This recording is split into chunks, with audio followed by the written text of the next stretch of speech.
कक्षा 10। अब हमारा जो आखिरी टॉपिक है वो है संक्षारण और विकृत गंधिता।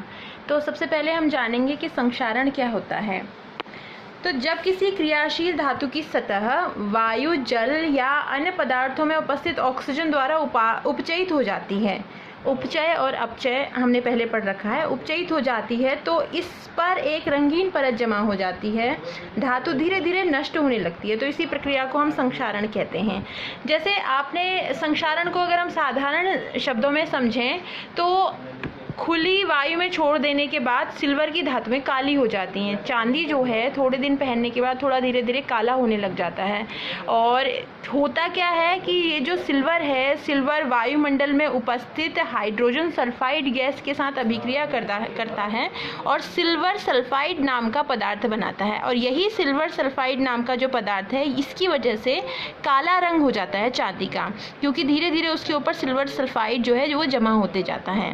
एक और उदाहरण से हम समझते हैं, तांबा हम सबके घरों में होता है। कॉपर वायु में उपस्थित जल, कार्बन डाइऑक्साइड और ऑक्सीजन के साथ अभिक्रिया करता है और कॉपर हाइड्रोक्साइड और कॉपर कार्बोनेट नाम का एक पदार्थ बना लेता है। इसका मतलब उसके ऊपर कॉपर हाइड्रोक्साइड और कॉपर कार्बोनेट की एक परत जम जाती है। तो ये परत मिश्रित रूप से ये परत जो होती है वो हरे रंग की होती है।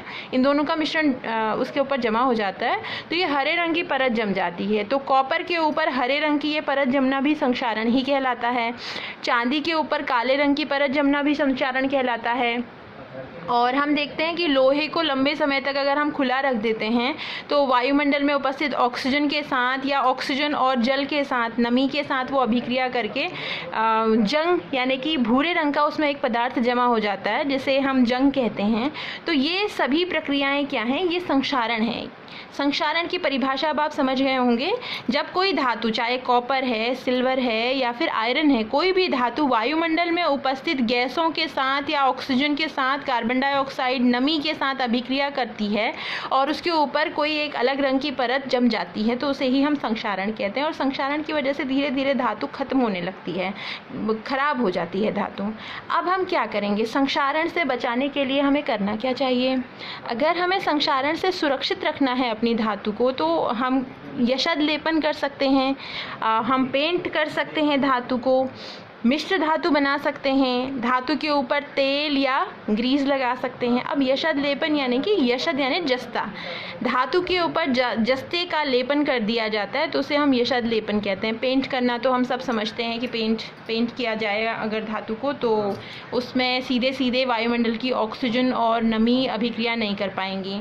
मिश्र धातु क्या होती है? दो धातुओं को मिलाकर जो धातु, दो या दो से अधिक भी हो सकती है। जैसे लोहा है, सीधे सीधे अगर हम लोहे को यूज़ करेंगे तो लोहा में जंग लग जाता है, लेकिन स्टील जो है, जो कि लोहे की मिश्र धातु है, तो मिश्र धातु जो होती है वो संक्षारित नहीं होती है। उसको सुरक्षा करना है अगर संक्षारण से धातु को, तो मिश्र धातु बना सकते हैं हम।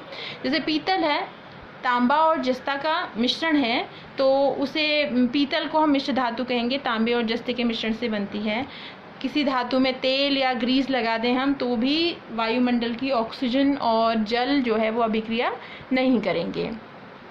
अगला टॉपिक जो है हमारा वो है विकृत गंधिता।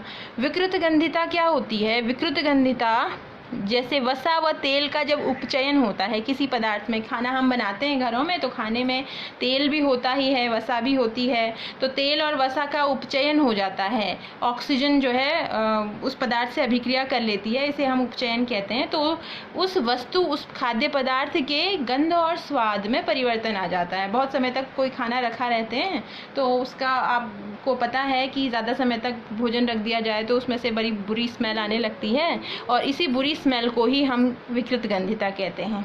समझने की कोशिश करेंगे कि वसा व तेल का उपचयन हो जाता है किसी भोज्य पदार्थ में जब, तो उसके गंध और स्वाद में परिवर्तन हो जाता है। तो गंध व स्वाद में परिवर्तन को ही हम विकृत गंधिता कहते हैं। अब क्या उपाय है? हम क्या कर सकते हैं? जैसे चिप्स है, चिप्स आप लोग सभी खाते होंगे, तो चिप्स में भी तो बहुत समय तक, आप कहेंगे कि आलू के चिप्स होते हैं, बहुत समय तक इनको रखा जाता है तो ये ख़राब नहीं होते हैं। तो जो चिप्स की थैलियाँ होती हैं, चिप्स की थैलियों में नाइट्रोजन गैस भरी जाती है। नाइट्रोजन गैस क्या करती है? ऑक्सीजन को अपचयन करने से रोक देती है, ऑक्सीजन को उपचयन करने से रोक देती है। तो चिप्स की थैली को नाइट्रोजन से युक्त करने से उपापचय दर में कमी आ जाती है। तो देखिए यहाँ पर संक्षारण भी पूरा हो गया और इस तरह से आपका पहला चैप्टर कंप्लीट हो जाता है। तो पहले पार्ट के सभी पॉइंट्स को, सभी टॉपिक्स को हमने कवर कर लिया है। अगर इसमें आपको कोई चीज़ समझ में नहीं आती है तो आप पूछ सकते हैं। धन्यवाद।